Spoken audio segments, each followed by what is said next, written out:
하겠습니다. 하나님 아버지 감사합니다. 오늘도 주님을 전능하신 주님을 찬양합니다. 우리의 찬양의 고백 드리었사오니 이제는 말씀해 주시고 그 말씀 깨달아 이 새해를 하나님의 은혜로 살아내는 우리 모두가 되게 하여 주시옵소서. 예수님의 이름으로 기도하옵나이다. 아멘. 서로 축복하겠습니다. 새해 복 많이 누리십시오. 한 번 더 축복할까요? 당신 때문에 살만 나는 새해입니다. 할렐루야. 드디어 2021년 새해가 밝았습니다. 정말 이제 힘겹게 살아온 2020년이었습니다. 그러나 새해에는 모든 것에 있어서 역전의 명수이신 하나님께서 행하시는 역전의 역사들이 일어나게 될 줄 믿습니다. 지난 연말 두 교회가 한 교회로 단일화를 이루었는데요. 그렇게 따져보면 저와 새로운 성도들과의 만남이 벌써 횟수로 2년째예요. 그죠? 시간이 많이 갔습니다. 우리 2년째 만나는 사이다라는 거 명심하시고 서로 낯설어 하기보다 이제는 한 가족으로 서로를 인정하고 또 세워가는 우리 모두가 되기를 주님의 이름으로 간절히 축원합니다. 할렐루야.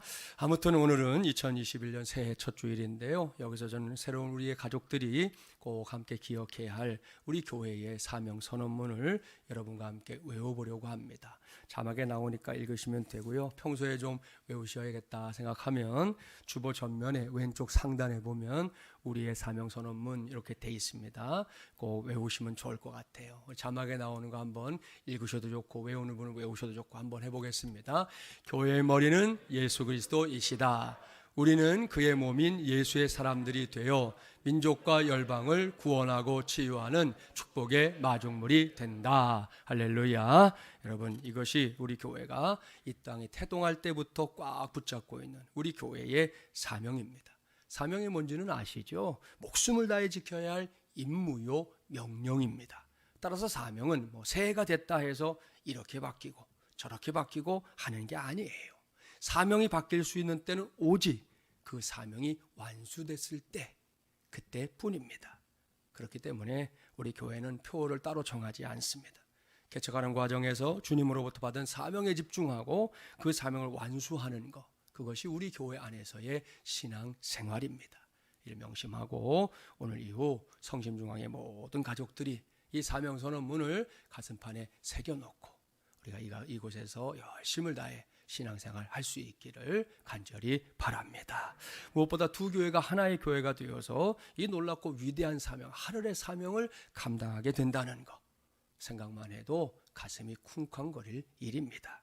그런 생각 때문에 개척 2기라고 불릴 만한 새해 첫 주일부터 한동안 예수님이 이끄시는 교회라고 하는 큰 주제하에 하나님의 말씀을 주일마다 전하려고 합니다. 여러분은 어떤지 모르겠는데요. 저는 교회 그러면 꼭 떠오르는 말씀 하나 있습니다. 사도행전 20장 28절 말씀입니다. 여러분은 자기를 위하여 또는 온 양떼를 위하여 삼가라. 성령이 그들 가운데 여러분을 감독자로 삼고 하나님이 자기 피로 사신 교회를 보살피게 하셨느니라. 아멘. 자, 이 말씀은 사도 바울이 마지막 전도여행을 마치고 이제 예루살렘으로 돌아가던 중에 에베소 교회 장로들을 만난 자리에서 전했던 말씀 중에 일부입니다. 이 말씀의 포인트, 우리가 섬기는 이 교회를 어떻게 바라봐야 할 것인가, 바로 여기에 있습니다. 이미 말씀드린 적이 있는데요. 교회는 결코 이 건물 아닙니다. 이 건물은 예배하는 장소. 초대교회, 우리 한국초대교회 때 그래서 여러분 지금도 세문안교회 앞에 가면 있더라고요. 세문안 예배당 이렇게 초창기에는 그렇게 불렀어요. 그러니까 성심중앙 예배당인 것이죠. 예배하는 장소.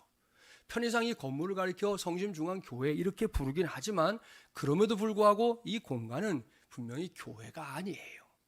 여기는 예배하는 처소일 뿐입니다. 그렇다면 교회란 무엇입니까? 신약 성경의 언어인 헬라어로 에클레시아라고 그런다 하는 거 들어본 적 있을 건데요. 이 단어는 두 단어가 이제 합쳐진 합성어입니다. 먼저는 밖으로라는 뜻의 에크와 불러내다라는 뜻의 칼레오라고 하는 두 단어가 합쳐져서 에클레시아가 된 겁니다. 그래서 이러한 단어의 의미를 전제하고 교회를 정의해 보면 교회란 하나님께서 특별히 택하신 사람들을 세상 밖으로 불러내어 이루게 하신 모임, 그 모임이 교회입니다. 따라서 여러분 한 사람 한 사람이 다 교회예요. 그리고 여러분이 서로서로 모여서 이루어 놓은 모든 모임들, 이 교회입니다. 그래서 우리 교회는 교육부에 이름을 지을 때도, 그래서 우리 제일 꼬맹이들 꼬마 예수에서 꼬예 교회, 어린이 교회, 청소년 교회, 청년 교회 이렇게 부르고 있는 것입니다. 그리고 이런 교회들이 모여있는 삼양로 117길 58을 우리는 성심중앙교회 이렇게 부르고 있는 것이에요. 그런데 여기에 더해서 사도행전 20장 28절 말씀을 보면 교회의 성격이 더욱 분명해집니다. 성심중앙교회는 그저 사람들이 세운 교회가 아니다 이겁니다. 여러분이 알고 있는 대로 우리 교회가 지난 2011년도에 세워졌어요. 그때 김진철 목사와 함께 개척의 동역자가 되어준 분들이 지금도 이 자리에 있습니다. 그럼에도 불구하고 여러분, 이 교회는 사람이 세운 게 아닙니다. 하나님이 세우셨습니다. 그것도 자기 피로 사신, 예수 그리스도의 피로 값을 치르고 사신 교회로 세우신 줄 믿습니다. 여러분, 이것이 우리 교회를 향해 가져야 할 고백이에요. 따라서 이 예배당 안에 있는 이 성구 하나하나 속에 흐르고 있는 주님의 보혈을 우리는 볼 수 있어야 합니다. 외관에서 우리 빨간색으로 이렇게 지어져 있는 이 교회 건물을 보면서도 교회 건물이네, 거기가 끝이 아니라 그 사이사이를 흐르고 있는 예수 그리스도의 보혈이 우리에게는 보여야 한다는 말씀이에요. 그리고 그런 의미에서 저는 우리 교회가 반드시 예수님이 이끄시는 교회가 되어야 한다, 이렇게 말씀을 전하려고 하는 겁니다. 아무쪼록 이러한 목사의 간절한 심정 헤아려 주시고, 오늘부터 이제 한 8주 정도 예수님이 이끄시는 교회라는 주제로 하나님의 말씀을 전할 때 목사와 동일한 교회의 비전을 여러분 안에도 꼭 품게 되기를 바랍니다. 오늘은 첫 시간입니다. 오늘은 다음호의 계속이라는 제목으로 하나님의 말씀을 전하도록 하겠습니다. 오늘 우리에게 주신 말씀 마가복음인데요, 모든 복음서들이 예수님의 행적을 기록하고 있다는 거 다 아시죠? 예수님의 탄생을 비롯해서 주님의 고난과 십자가에서의 죽음, 그리고 부활과 승천에 이르기까지 복음서는 예수님의 행적을 중심으로 기록되어 있습니다. 그렇다고 해서 복음서가 예수님의 전기냐? 아닙니다. 복음서는 예수님의 일거수일투족을 알려주는 전기로서 기록된 책이 아닙니다. 또 예수님은 이런 분이 하고 홍보하기 위한 책자도 아닙니다. 복음서는 예수님께서 복음 전파를 위해 애쓴 흔적들을 중심으로 기록된 하나님의 말씀입니다. 특히 3년간의 이 공생애를 집중적으로 기록하고 있는데요, 그 내용을 보면 어떤 사건과 사건 사이가 자연스럽게 연결되는 본문이 있는가 하면 그렇지 못한 본문도 있습니다. 따라서 우리가 복음서를 이렇게 읽을 때 이러한 본문의 특성을 규정하는 것은 매우 중요한 일이에요. 이런 관심을 갖고 오늘의 본문을 보겠습니다. 오늘의 본문, 독립적인 본문일까요? 아니면 앞에 나오는 다른 사건에 연결되는 본문일까요? 이것을 규명하는 일이 오늘은 매우 중요합니다. 그러한 관심을 가지고 본문 45절 46절 말씀을 봉독해 보려고 하는데요, 여기에 이 본문의 특성을 발견할 수 있는 단서가 들어 있습니다. 45절 46절 함께 봉독합니다. 예수께서 즉시 제자들을 재촉하사 자기가 무리를 보내는 동안에 배 타고 앞서 건너편 벳세다로 가게 하시고 무리를 작별하신 후에 기도하러 산으로 가시니라. 아멘. 여기서 우리는 즉시라는 단어에 주목해야 합니다. 이 단어가 중요해요. 이 단어는, 이 말씀이 독립된 본문이 아니라는 걸 뜻합니다. 바로 앞에 어떤 상황이 있었다는 거고요, 그 상황이 종료되자마자 즉시입니다. 그렇다면 이제 단정할 수 있겠지요? 오늘 주신 말씀은 독립적인 본문이 아닙니다.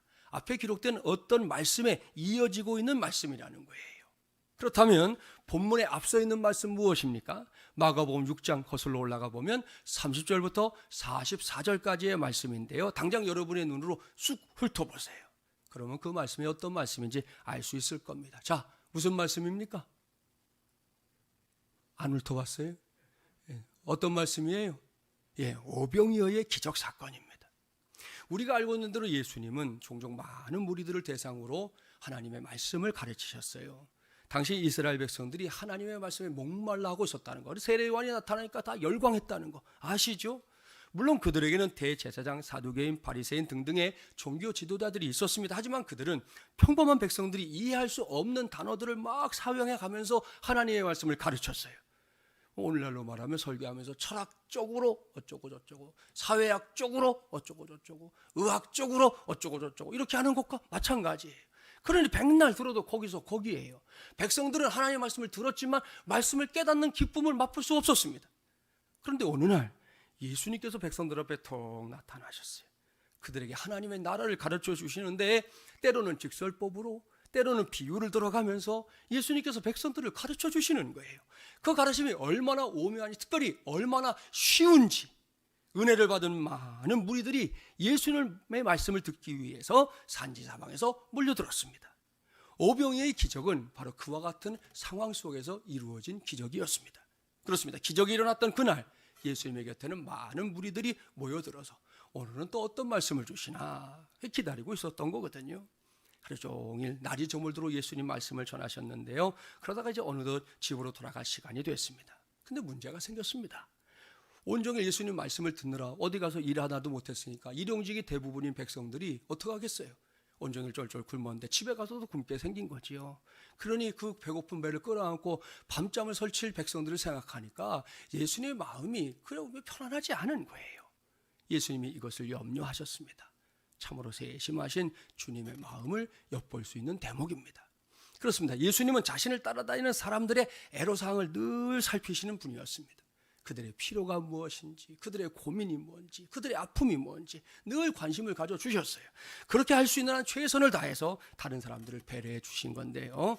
오늘날 교회 안에서 이루어지는 사역에도 이러한 태도 꼭 필요합니다. 특별히 두 교회가 하나의 교회가 되어가고 있는 지금 더더욱 필요합니다. 생각해 보십시오. 자기 자신만을 위해 사역하는 거 누가 못하겠습니까? 그런 건 뭐 특별히 가르쳐주지 않아도 그냥 알아서 다 할 일이에요. 문제는 주변에 있는 사람들과 어떻게 동역을 이루느냐, 이게 관건이지요. 이를 위해서는 예수님처럼 상대방의 필요에 적극적으로 응답하는 마음가짐, 그것이 요구됩니다. 내 옆에 있는 성도가 지금 바닥을 치고 있는데 나만 하늘 높이 나르면 여러분 그게 정말 행복할까요? 그렇지 않을 것 같아요. 어떻게든 함께 가야 합니다. 어떻게든 힘을 모아 같이 달려가야 합니다. 그래야만 우리의 사역이 능력을 발휘하고 그 안에서 복을 누릴 수 있는 것입니다. 여러분 이것이 우리 예수님을 닮아가는 중요한 방법이다.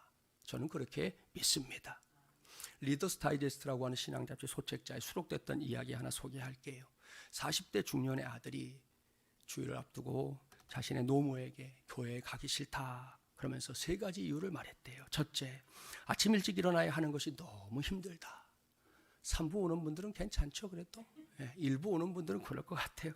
제가 3부 오지 말고 1, 2부로 좀 나눠서 하기 때문에 오늘 새롭게 오신 분도 계셨는데 쉽지 않으셨을 거예요. 둘째, 성가대원들이 자주 음을 틀려 마음이 아프다. 오늘 찬양대 잘했어요, 그렇죠? 셋째, 교회 장로님의 기도 시간이 너무 길어서 언제 끝날지 몰라 항상 긴장된다. 우리 교회는 그런 장로님들 없어요. 이제 다음 주면 이제 우리 송 장로님이 기도할 차례니까 보세요.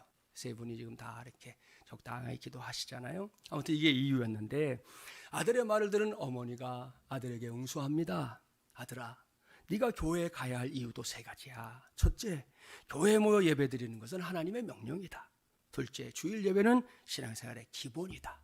셋째, 네가 그 교회 담임 목사이기 때문이다. 그랬어요.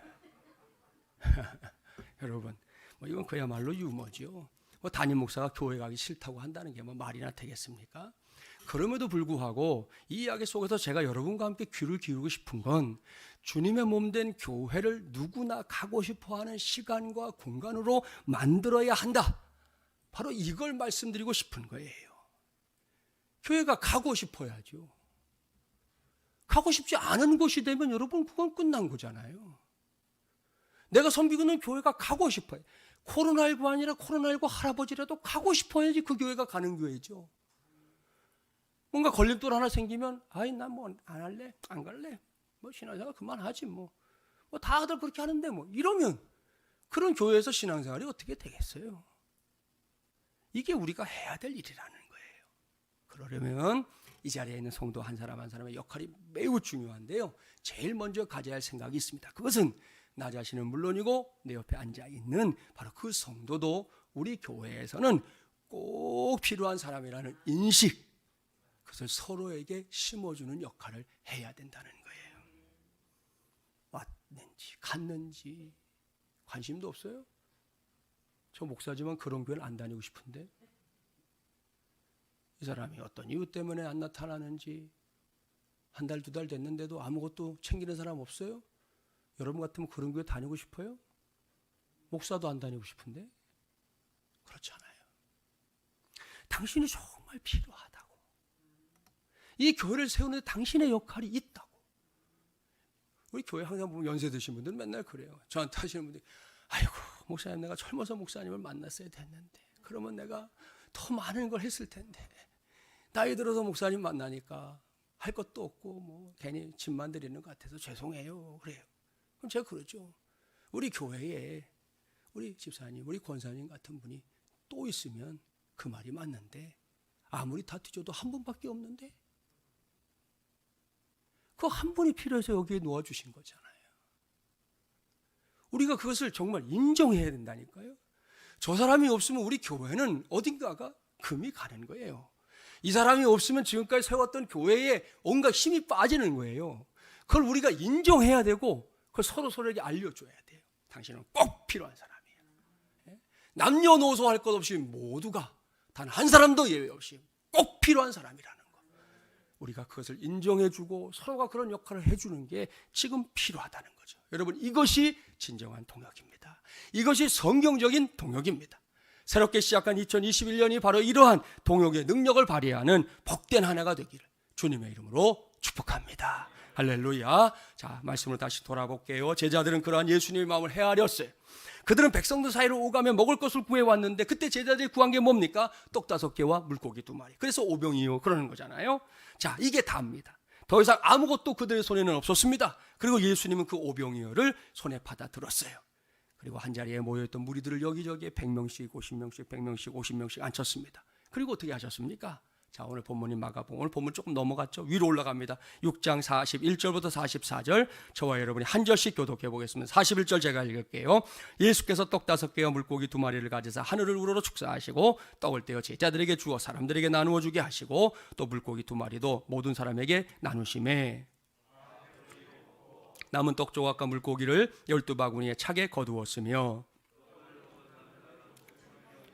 아멘. 할렐루야. 여러분, 이럴 때가 할렐루야입니다. 아무 때나 할렐루야 하지 마세요. 정말 필요할 때 해야죠. 여러분, 기적이 일어났어요. 분명 예수님께서 가졌던 것은 떡 5개와 물고기 2마리 뿐이었습니다. 그리고 그곳에 모인 사람들은 성경이 말했죠. 남자만 5,000명. 그런데도 예수님은 그 보잘것없는 오병이어를 들어 하늘을 향해 축복하시고 나서 그것들을 나누어 주셨습니다. 그때 어떤 일이 일어났습니까? 보잘것없던 오병이어가 수많은 사람들을 배부르게 만드는 위대한 기적의 도구로 변해버렸습니다.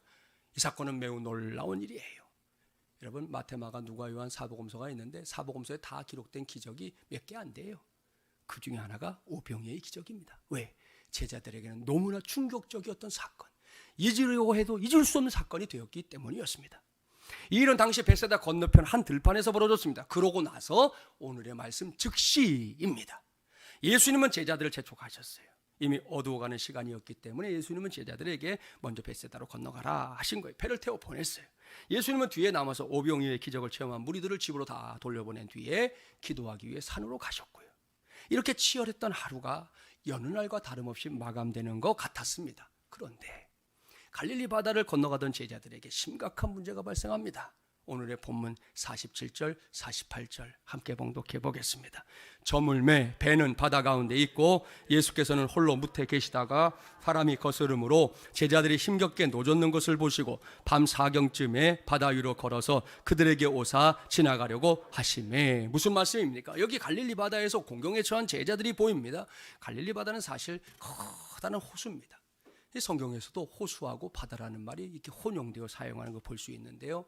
저도 한번 가봤지만 실제로 이쪽 끝에도 저쪽 끝이 보이지가 않아요. 길이가 21km, 폭이 11km나 되니까 육안으로는 안 보이는 거죠. 그래서 호수보다는 바다라는 단어가 더 자주 사용되는데요. 이 갈릴리 바다는 지정학적인 요인에 의해서 종종 바다 한가운데서 돌풍이 발생한다는 겁니다. 갈릴리 바다는 동쪽에 가파른 절벽이 있고 차가운 기류가 이제 우리가 아는 헬몬산 들어보셨죠? 헬몬산이나 다른 곳에서 이렇게 내려와 가지고 이것이 가파른 언덕 사이에 좁은 곳을 지날 때 이 호수면 위에 가열되어 있던 공기와 충돌해서 맹렬한 바람이 생겨나고요. 이에 의해서 높은 풍랑이 일어나게 되는 겁니다. 이렇게 만들어진 돌풍은 배를 타고 그곳을 지나가는 사람들에게 생명의 위협이 되곤 했습니다. 지금 제자들의 처지가 딱 그렇다는 거예요. 그들은 예수님의 재촉을 받으며 배를 타고 벳세다로 가는 길이었는데요. 이게 웬일입니까? 예상치 못했던 돌풍이 일어났습니다. 그로 인해 제자들이 타고 가던 배가 매우 어려운 상황에 놓이게 됐던 것이죠. 산에 올라가서 기도하던 예수님, 곧 이 사실을 아셨습니다. 어떻게 하십니까? 예수님은 바다 위를 걸어서 제자들이 타고 있던 배에 가까이 오셨습니다. 왠지 아시죠? 그들의 어려움을 모른 척할 수 없었기 때문입니다.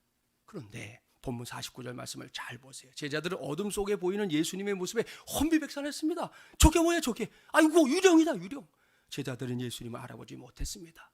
기껏 한다는 소리가 예수님을 듣고 유령이다 이렇게 소리치는 게 전부였어요. 이때 예수님이 먼저 제자들을 안심시키죠. 안심하라, 내니 두려워 말라. 사랑하는 여러분, 이것이 돌풍 속에서 불안해하고 동요하던 제자들을 향한 주님의 말씀입니다. 여러분이 코로나19 속에 살아가는 우리에게도 그 음성 꼭 들려주게 되기를 주님의 이름으로 축복합니다. 자, 그 다음의 일이 이제 본문 51절 52절이에요. 함께 봉독해 봅니다. 배에 올라 그들에게 가시니 바람이 그치는지라 제자들이 마음에 심히 놀라니 이는 그들이 그 떡 대시던 일을 깨닫지 못하고 도리어 그 마음이 둔하여졌음이더라. 아멘. 자, 안심하라, 내니 두려워 말라 이렇게 말씀하신 주님께서 풍랑을 만난 제자들의 배에 올라탔습니다. 그러니까 어떻게 됐습니까? 제자들의 배를 공경으로 몰아넣었던 바람이 잔잔해졌다. 성경은 이렇게 기록합니다. 그러니 여러분, 이건 정말이지 놀라운 일이에요. 조금 전까지만 해도 바람과 풍랑으로 인해 어려움을 겪었습니다. 그건 죽음이라는 게 뭔지 직접 경험하는 공포였습니다.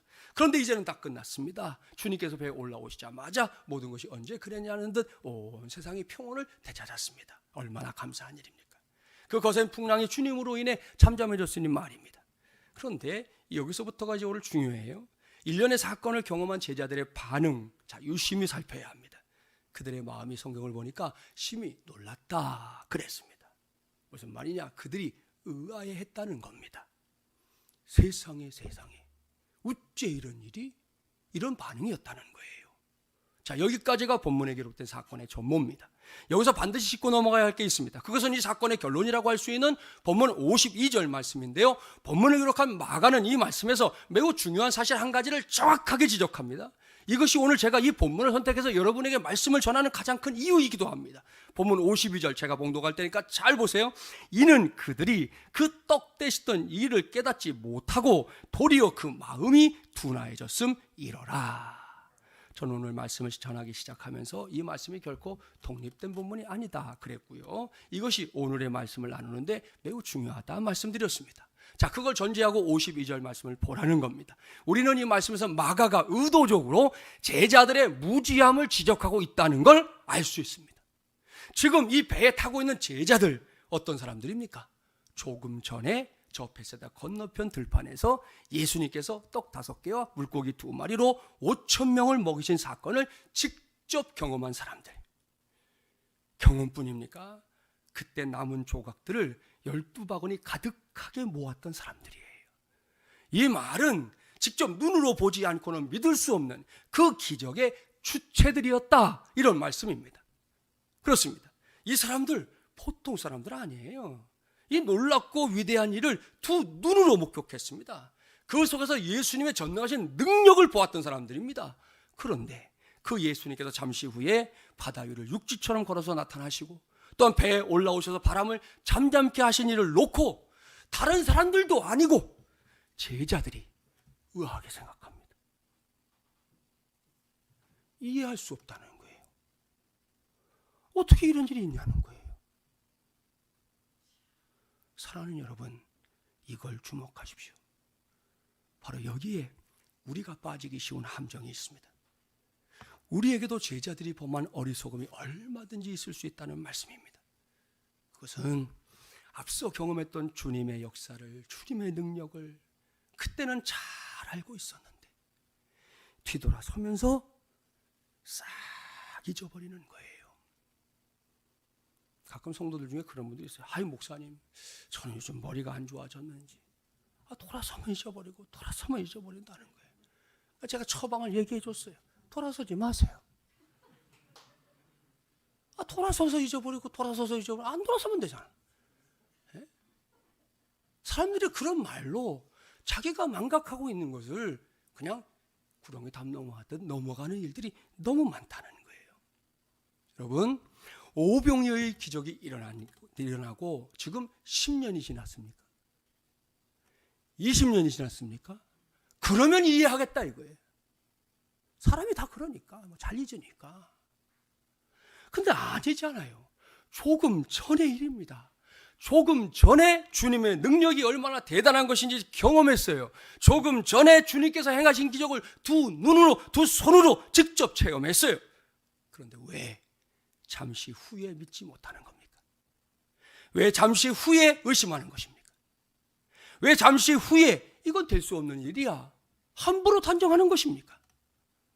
저는 여기서 목사인 저 자신에게는 물론이고 여러분 모두에게 단호하게 말씀드립니다. 우리 주님의 은혜, 우리 주님의 능력, 우리 주님의 역사는 언제든 어디서든 중단되지 않습니다.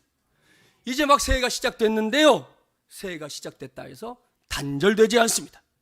코로나19 시대가 아무리 우리를 위협해도 도중하차하는 법이 없습니다. 항상 다음 호의 계속인 줄 믿습니다. 그렇습니다. 우리의 인생이 다 가도록 우리 주님의 역사는 다음 호의 계속이에요. 이걸 꼭 기억하기 바랍니다. 오늘 전하는 설교 제목 다음 호의 계속, 어디선가 많이 봤죠? 일간신문, 월간지 혹은 시리즈로 간행되는 출판물 등등에서 볼 수 있습니다. 그런 책들 이렇게 보다 보면 이 작가라는 사람들이 역시 참 대단한 사람들이다, 독자들의 심리를 꿰뚫고 있구나 알 수 있어요. 글로서라도 써가지고 그걸 읽는 사람들을 막 궁금증으로 마구 몰아넣어요. 그러다가 아시죠?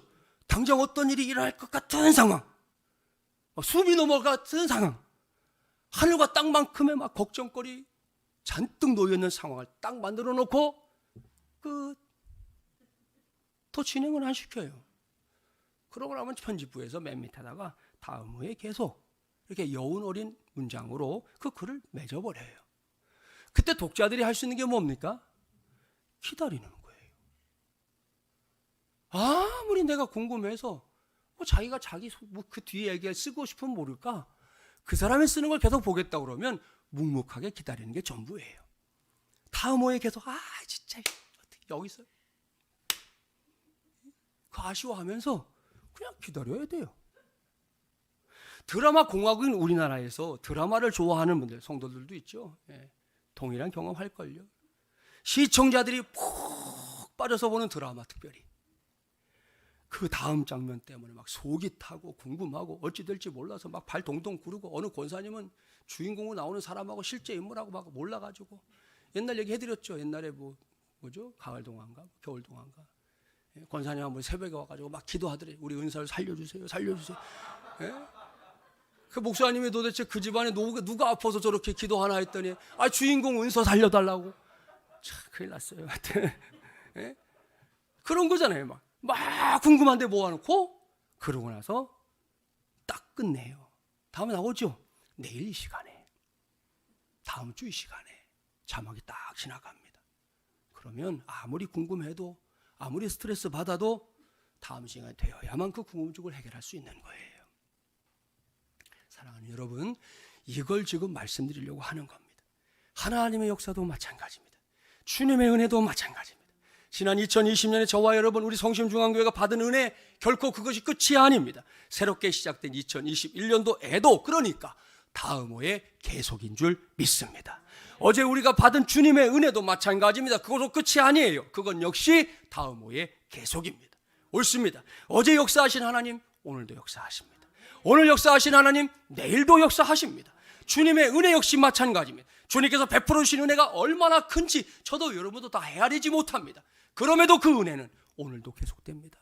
그뿐이 아니에요. 내일도 계속될 줄 믿습니다. 그런데 많은 그리스도인들이 이렇게 놀라운 하나님의 역사를 이해하지 못합니다. 아니, 기억하지 못합니다. 분명히 어제 주님의 은혜를 체험했음에도 불구하고 어떤 분들 와서 막 그러거든요. 목사님, 제가 이런 체험이 있었어요. 이런 은혜가 있었어요. 이런 일이 있었어요. 막 말했는데 오늘 또다시 의심하는 사람, 오늘 또다시 의아해하는 사람, 오늘 또다시 심지어는 여러분 뜨거웠던 신앙 집어던지고 불신앙의 자리로 추락하는 경우들도 있습니다. 이것은 오늘 본문에 나오는 제자들의 모습과 너무 흡사해요. 구약 성경에서도 이런 사람들 얼마든지 찾아볼 수 있습니다. 출애굽기 아시죠? 출애굽기는 애굽에서 430년 동안 종살이라는 게 우리가 말이 좋아 종살이지 이건 뭐 사람 취급을 받지 못하는 삶이거든요. 종살이하던 이스라엘 백성들이 하나님의 능력으로 자유를 누리게 된 역사를 기록하고 있잖아요. 예전에 나왔던 이집트 왕자라고 하는 애니메이션 영화 아이들이 많이 봤는데 바로 이 내용을 다룹니다. 근데 이집트 왕자는 출애굽기 15장에서 딱 끝나요. 한번 그 장면을 여러분 떠올려 보세요. 애굽의 군대가 뒤에서 막 추격해 옵니다. 하나님의 능력 앞에서 어쩔 수 없이 모세와 이스라엘 백성을 내줬는데 마음이 또 바뀌었잖아요. 내가 가만 안 둔다. 니들 다 죽이든지 아니면 끌고 오든지 한다.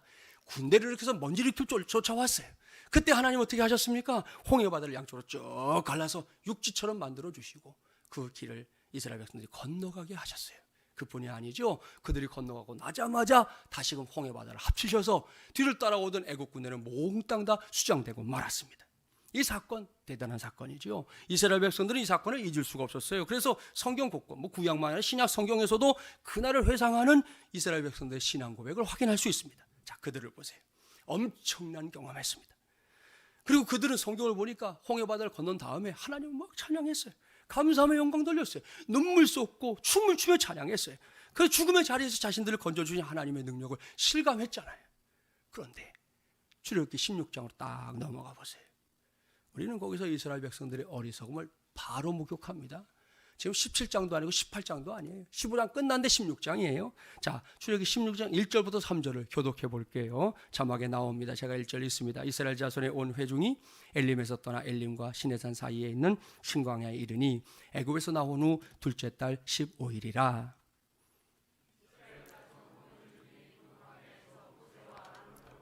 함께 봉독해 볼까요? 이스라엘 자손이 그들에게 이르되 우리가 애굽 땅에서 고기 가마 곁에 앉아 있던 때와 떡을 배불리 먹던 때에 여호와의 손에 죽었더라면 좋았을 것을 너희가 이 광야로 우리를 인도해 내어 이 온 회중이 줄여 죽게 하는도다. 여러분, 이게 무슨 소리입니까? 이 사람들 정말 홍해를 건넌 사람들 맞나요? 저는 이 말씀을 볼 때마다 그런 질문을 하게 되거든요. 이 사람들 정말 조금 전에 홍해를 육지처럼 건넌 사람들이 맞나? 말씀드렸죠. 17장만 같아도 좀 덜 그런 마음 갖겠다 이거예요. 18장만 같아도 그런 마음 덜 갖겠다 이거예요. 근데 15장 끝나고 16장 시작이에요. 무슨 말인지 아시죠?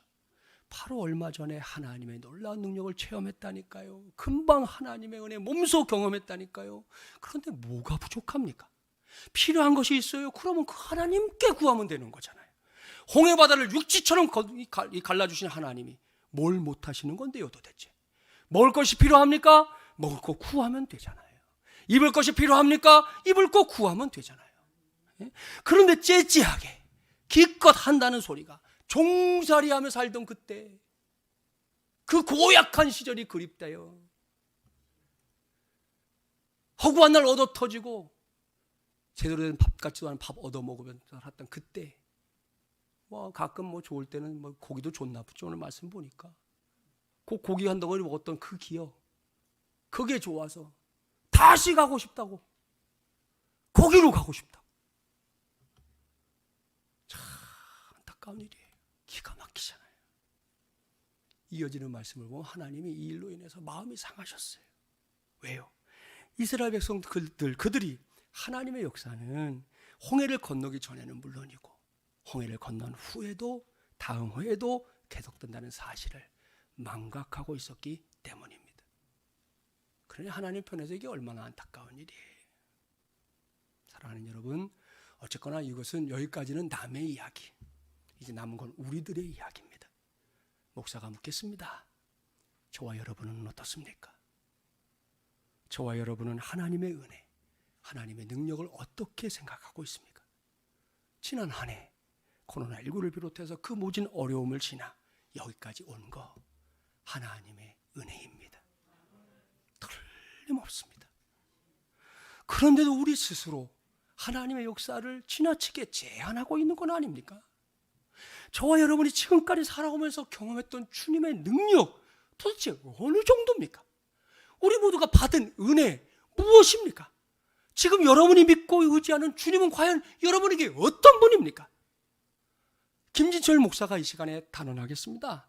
그분은 저와 여러분의 인생 깊숙한 곳까지 친히 찾아오셔서 역사하시는 살아계신 하나님이십니다.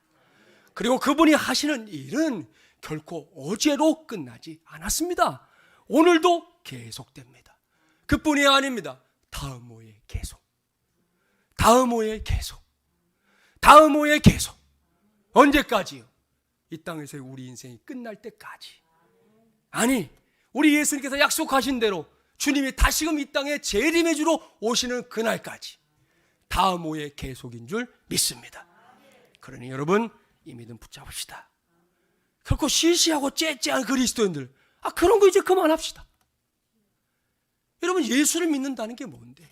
지난번 우리 찬양 때 찬양했죠. 만왕의 왕, 만주의 주. 그런 분을 믿는 사람들이 왜 째째하게 살아요? 그런 분을 주님이라고 믿는데 왜 시시하게 살아요? 믿는 대상이 정확한데 왜 우리의 삶은 그렇지 못해요?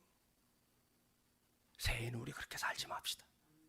신앙생활 합리하면서도 하나님의 은혜는 망각하고 맨 인본주의적인 생각으로 가득 차가지고 있는 그런 인생의 주인공 되지 맙시다. 특별히 저는 지금 우리 모두가 함께 세워가는 우리 교회가 그런 교회가 되기를 간절히 소망합니다. 지난 한 해 동안 저는 우리 교회를 통해 놀라운 하나님의 은혜를 체험했습니다. 그리고 그 은혜가 2020년으로 끝이 아니라 2021년에도 계속될 줄 믿습니다. 오직 그런 믿음으로 새해를 맞이했어요. 목사만 그래서야 되겠습니까? 저는 물론이고 우리 성심중앙의 모든 가족들이 동일한 믿음으로 뭉쳐야 할 때가 바로 지금이다. 그렇게 확신합니다. 올해부터 우리 교회는 개척 2기입니다. 얼마나 감사한 일인지 모르겠습니다.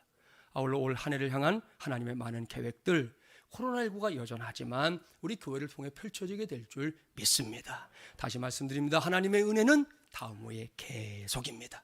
하나님의 능력과 역사는 결코 2020년으로 끝나지 않았어요. 2021년도에도 다음 후에 계속입니다. 우리 교회가 이런 교회가 될 때 우리 교회는 예수님이 이끄시는 교회, 그런 교회가 될 줄 믿습니다. 그런 이 새해 첫 주일인 오늘 이 시간 기대하십시오. 기도해 주십시오. 그리고 기다리십시오. 무엇보다 서로 동역자 의식을 가져주십시오. 우리 안에서 서로 손 붙잡아 주는 일이 어쩌다 하는 뜸한 일이 아니라 꼭 상식이 되기를 바랍니다. 그런 의미에서 아주 오랜만에 나는 너를 사랑해 한번 불러오려고 하는데, 저랑 처음 만난 분들은 잘 모르시니까 이게 1, 2, 3절이 있어요. 1절은 나는 너를, 여기 아시죠? 요즘 나는 너를 사랑해, 나는 너를 3번 하시고 말도 못하게가 있어요. 가사 중에. 그래서 말도 못하게 사랑해. 2절은 나는 너를 사랑해, 마찬가지 말도 못하게 사랑해. 3절은 나는 너를 사랑해, 말도 못하게 사랑해. 이겁니다. 자, 아시겠죠? 하나도 안 어렵고 아주 쉬운 노래입니다. 우리 정희숙 집사님 잘하실 줄 믿고 할렐루야. 네, 자 해보겠습니다. 나는 너를 사랑. 야, 다시 쳐요. 다시. 반주가 왜 그래? 다시. 나는 너를 사랑해, 나는 너를 사랑해, 나는 너를 얼마만큼? 말도 못하게 사랑해, 나는 너를 사랑해, 나는 너를 사랑해, 나는 너를 사랑해. 말도 못하게 사랑. 자, 3절은 좀 저랑 하자는 게 아니에요. 왜 저랑 해요 지금? 여러분들끼리 하라는데 저랑 해. 저랑은 안 해도 되고 저는 다 하고 있으니까. 자, 3절로 합니다. 다른 분, 처음 보는 분이면 더 좋고. 아시겠죠? 다시 합니다. 3절. 나는 너를 사랑해, 나는 너를 사랑해, 나는 너를 얼마만큼? 말도 못하게 사랑해. 할렐루야. 네, 사랑하는 성심중앙 가족 여러분, 오늘 이후 우리 모두 이런 믿음으로 새롭게 시작된 2021년을 통해, 그리고 개척 2기를 맞이한 우리 교회의 사역을 통해 이곳에서도 저곳에서도 승리의 함성을 외칠 수 있는 우리 모두의 삶이 되기를 주님의 이름으로 간절히 축원합니다. 기도하겠습니다. 전능하시고 자비로우신 하나님 아버지, 그 어느 때와는 비교도 할 수 없을 만큼 험난한 세월을 살았던 우리들에게 새해를 허락하시고 이렇게 첫 주일 예배를 하나님 앞에 올려드리게 하시니 감사합니다. 특별히 주님의 몸된 두 교회가 하나의 교회가 되어 하나님의 나라를 위해 쓰임받을 수 있도록 길을 열어주시니 무한 감사합니다. 그러한 다짐을 하며 모인 새해 첫 주일에 하나님의 말씀을 전했습니다. 간절히 바라고 원하옵나니 저는 물론이고 우리 성도들이 하나님의 은혜, 하나님의 능력, 하나님의 역사하심을 단회적으로 체험하고 그치거나 혹은 이미 체험했던 사실을 망각하는 어리석음에 빠지지 않도록 오 성령님 도와주시옵소서. 하나님께서 우리에게 허락하신 모든 것들이 다음호의 계속이라는 사실을 깨닫게 하셔서 작년으로 하나님의 은혜가 멈추는 것이 아니라 올해로 이어지게 하시고 오늘의 은혜가 내일로 이어지게 하여 주시옵소서. 매일의 삶을 통해 그것을 발견하게 하시고 또한 그것을 기대하며 사는 성도들과 우리 교회 되게 하여 주시옵소서. 그래서 우리가 섬기는 우리 교회가 다른 그 무엇이 아니라 예수님께서 직접 이끄시는 교회 되게 하여 주시옵소서. 그래서 2021년을 통해 우리 모두가 세상의 어려움을 극복하게 하시고 오로지 하나님 나라 확장을 위해서만 쓰임받게 하여 주시옵소서. 이 모든 말씀 우리의 구세주시며 교회의 머리가 되시는 우리 주 예수 그리스도의 이름으로 기도하옵나이다. 아멘.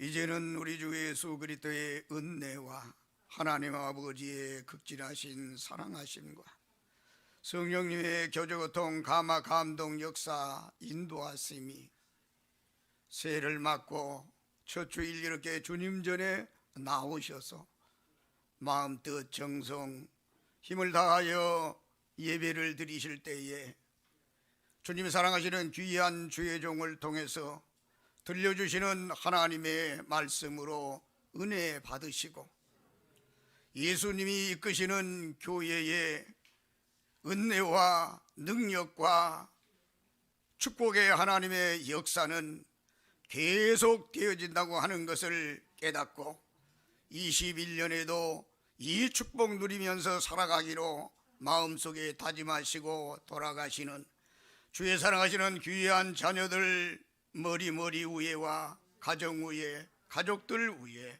하시는 모든 일들 위에 그리고 우리 성심중앙교회와 이 나라 이 민족 위에 지금으로부터 영원토록 함께 계시옵시기를 간절히 축원드리옵나이다. 아멘.